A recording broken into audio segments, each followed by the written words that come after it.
friends, I'm Buck from the band Cardinal Black, and on this episode of Fender's Technique of the Week, I'm going to be taking a look at playing with your pick and your fingers, and how to confidently and fluidly move back and forth between using the two.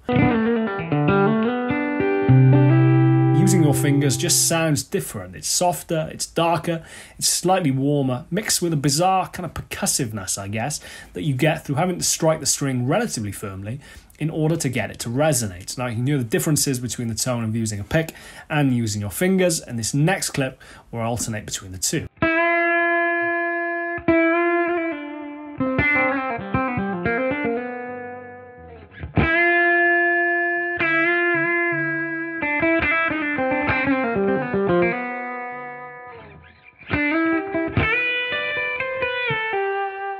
Now, for me personally, when I'm not using a plectrum, I tend to store it in the crease of my index finger, like so. You can just about see the plectrum protruding out of the end there.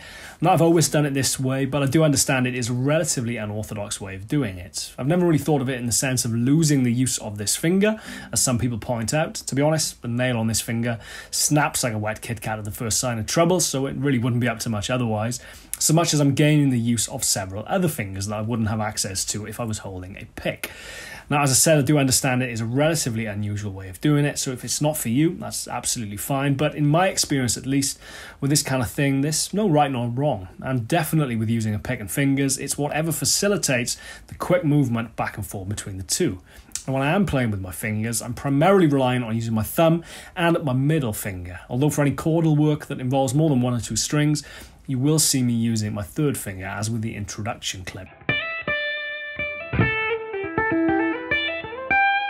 Now, to be honest, the hardest bit of learning to play with your fingers and a pick is not so much the practicality of learning to use your fingers, so much as learning to fluidly and confidently move between the both of them.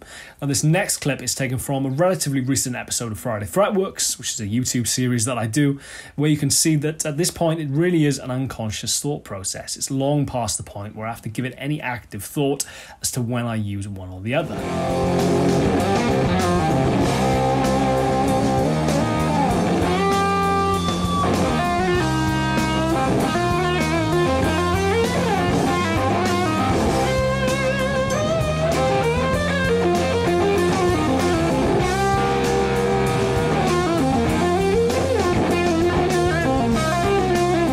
Given that it tends to happen pretty quickly, I get a lot of questions in regard to the technique and what I'm doing.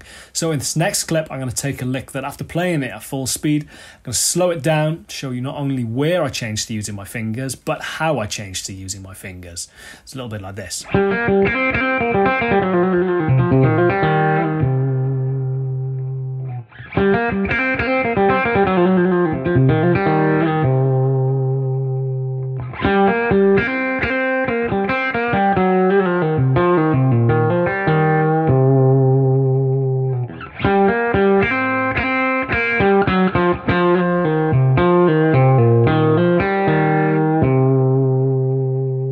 And there you have it. Thanks for tuning in. I hope you got something from it and it was of some use to you. Thank you very much for watching. Cheers to Fender for having me. I'm Buck. This is Technique of the Week, and I shall see you soon.